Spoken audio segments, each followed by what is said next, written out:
Hello student, today we are going to learn class 10th chapter, physics chapter, that is called electricity, in which we have to discuss about two topics, Ohm's law and resistance and affecting component of resistance. Now we are just going to study about Ohm's law. In 1828, Sir Simon Ohm studied about the potential difference is directly proportional to the electricity provided on the basis of voltage law. He introduced that V is directly proportional to I.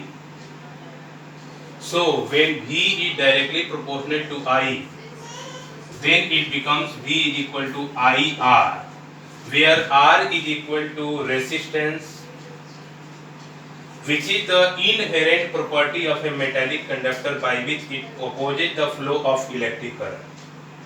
When electric current it passes through a metallic wire, the electrons are moving and the another particles which opposes the flow of electric current, due to which an inherent property is created that is called resistance.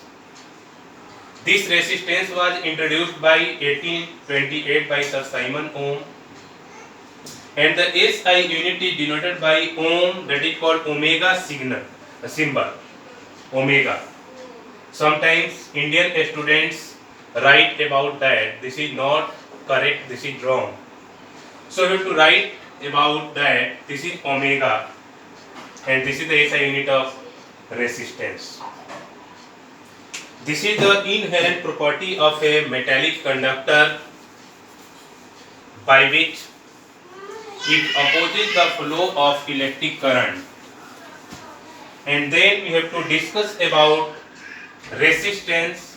The affecting component of resistance are length of the wire, cross section area of the wire, nature of the material and temperature of the material. So in the first case, resistance is directly proportional to length, resistance is inversely proportional to cross section area. ये एक wire है, इसका ये जो हिस्सा होता है ये क्रॉस सेक्शन एरिया कहलाता है. So from first and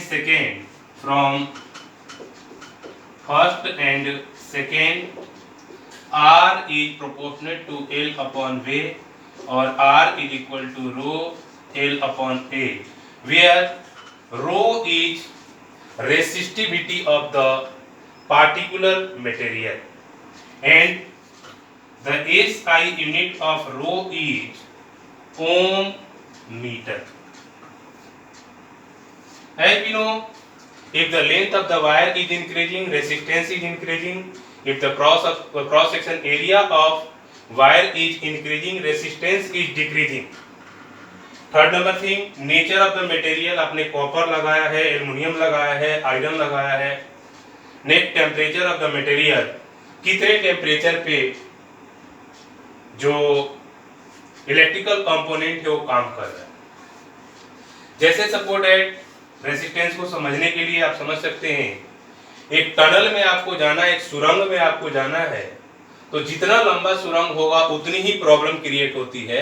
similarly जितना लंबा वायर होगा उतना ही ज्यादा रेजिस्टेंस होगा.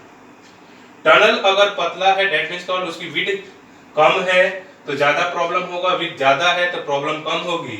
सिमिलरली अगर क्रॉस सेक्शन एरिया वायर का ज्यादा है तो रेजिस्टेंस कम होगा और क्रॉस सेक्शन एरिया वायर का कम है तो रेजिस्टेंस ज्यादा होगा. That means we can say that हमारे आसपास बहुत सारे कंपोनेंट होते हैं, इलेक्ट्रिकल डिवाइसेस होते हैं, जैसे एसी है. देखा होगा उसका वायर मोटा भी होगा और छोटा भी होगा. उसका कारण क्या होगा? छोटा होगा रेजिस्टेंस कम होगा, मोटा होगा रेजिस्टेंस कम होगा.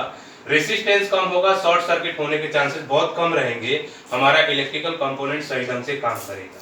तो this property was introduced by sir Simon Ohm in 1828. And each and every material का अपना एक रेसिस्टिविटी होता है, रेसिस्टेंस होता है. उसी के आधार पे बेस्ट कंडक्टर और इंसुलेटर फाइंड आउट होते हैं, और बेस्ट कंडक्टर में हम फाइंड आउट करते हैं कि बेस्ट कंडक्टर सिल्वर है क्योंकि उसकी रेसिस्टिविटी सबसे कम होती है। That means this is resistance